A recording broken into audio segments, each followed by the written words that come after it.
नमस्कार शेतकरी बंधूंनो, मी आपला शेतकरी मित्र किशोर भुळे आज तुम्हाला गव्हाच्या प्लॉटमध्ये आणलेला आहे. तर माझं सांगण्याचा उद्देश हाच होता मित्रांनो, की आपण जे गव्हाला हे सोडतो जीवामृत म्हणा, बायोरिस म्हणा, अल्ट्रासिल म्हणा, तर त्याच्यामुळे जो काही फरक पडलेला आहे नॅचरली, तर तो तुम्हाला दाखवायची इच्छा होती मला, म्हणून मी हा व्हिडिओ बनवत आहे.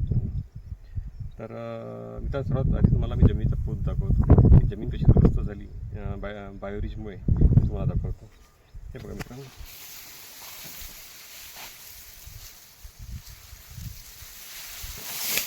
हे बघा मुळाचा विस्तार बघा मित्रांनो. आपण जे सोडतो याचं मायक्रोरायझा जे सोडतो जे तुमच्या भाषेत ह्युमिक ॲसिडमध्ये, तर त्याचा हा मुळाचा विस्तार बघा मित्रांनो. तर त्याच्यामुळे हे जमिनीतलं असं सॉफ्टनेस आलं आहे. जमीन अशी जी बनली आपली ती त्याच्यामुळेच बनली आहे समजायची. आणि जसं पहिलं पाणी पडल्यावर जसं सुवास येतो, तसा हा मातीचा सुवास येतो सर.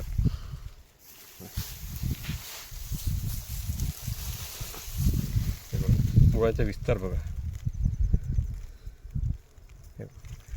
हे सर्व मायक्रोरायझरचं काम आहे समजायचं. जे आपण हे सोडतो अन्नद्रव्य रसायन जे बनवलं होतं आपण तांदळापासून. तांदळा म्हणजे कसं बनवलं तुम्हाला सांगतो तुम्हाला मी. जो भात होता, भात कोणता आपला, आपण बायोकल्चर बनवलेलं होतं. बायोकल्चर कशासाठी? कीटकनाशक म्हणून सर्व मालासाठी. तर तांदळाच्या पीठपासून बायोकल्चर बनवलेलं आणि पेज म्हणजे हे बनवलं. आणि जो वाचलेला जो भात होता, तर त्याचं आपण काय केलं की त्याचं अन्नद्रव्य रसायन बनवलं आपण, म्हणजे याचं ह्युमिक ॲसिड.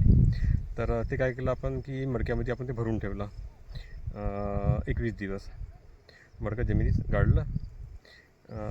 तर त्याचं काय झालं की 21 दिवसांनी आपण ते मडकं बाहेर काढलं. आणि ते जो भात होता त्यात आपण गूळ टाकलेला होता आधी थोडंसं. तर एकदम छान सुवासिक सेंट येत होता. तर तो आपण काय केला की 200 लिटरच्या बॅरलमध्ये टाकलेला मग. तर आणि मग 4-5 दिवसांनी ते आपण वापरायला काढलं समजायचं. तर ते जमिनीत सोडत आहोत आपण ते, म्हणजे 5 लिटर 10 लिटर असं जमिनीत प्रत्येक लाईनीला. जसं आपण पाणी चालू राहते आपलं, तर आपण प्रत्येक लाईनीला आपण 5-10 लिटर ते सोडत होतो. तर त्याच्यामुळे पण जमिनीचा सॉफ्टनेस वाढलं आणि मुळाचा विस्तार वाढला. आणि जे आपण जीवामृत सोडतो रेग्युलर, जीवामृत सोडतो आणि बायोरिज सोडतो.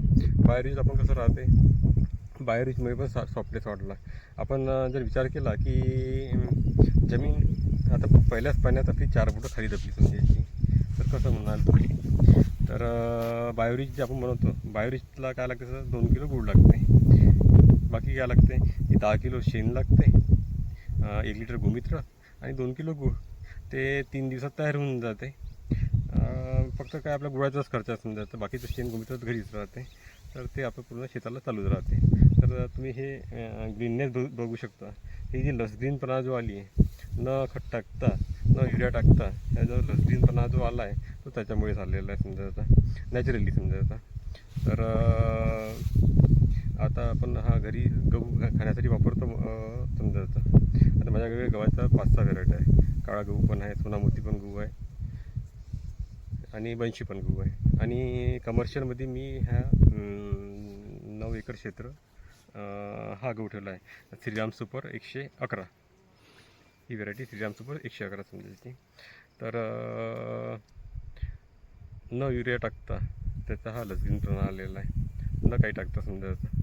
फक्त आपण जमिनीतून सोडत गेलेलं आहे. प्रत्येक पाण्यासोबत जे काही आपलं स्प्रिंकलरने पाणी चालू राहते, त्यासोबत आपलं जीवामृत चालू राहते. जीवामृत झाल्यानंतर आपण बायोरिज टाकतो. फक्त जीवामृतमध्ये एक आपण हे केलं की बेसन न वापरता आपण दही वापरत आलो. तर त्याच्यामुळे काय होत गेलं की सुगंध येत राहतो. आताही जमिनीतला जो सुगंध येतो, तर तुम्हाला मी सांगितलं ना की जसं पहिलं पाणी पडतं, जसं मातीला सुगंध येतो, तसंच सुगंध आताही येते जमिनीतला समजायचा. तर त्याच्यामुळे हा फरक पडला. आपण ज्या प्रॅक्टिसेस करतो, तर त्याच्यामुळे हा फरक पडलेला समजायचा. निश्चितच मला असं वाटतं की बाकी दरवर्षीपेक्षा उत्पन्न यावर्षी गव्हाचं चालतं आहे, पण दरवर्षी उत्पन्नात फरक पडेल. पण आनंद हा होईल की आपण नॅचरली ते पिकवलेलं आहे गहू, तर त्याचा तो खाण्यात आनंद वेगळा येईल समजायचा. तर तुम्ही पण मित्रांनो असंच सेंद्रिय शेतीची कास धरा आणि हळूहळू संपन्न व्हा.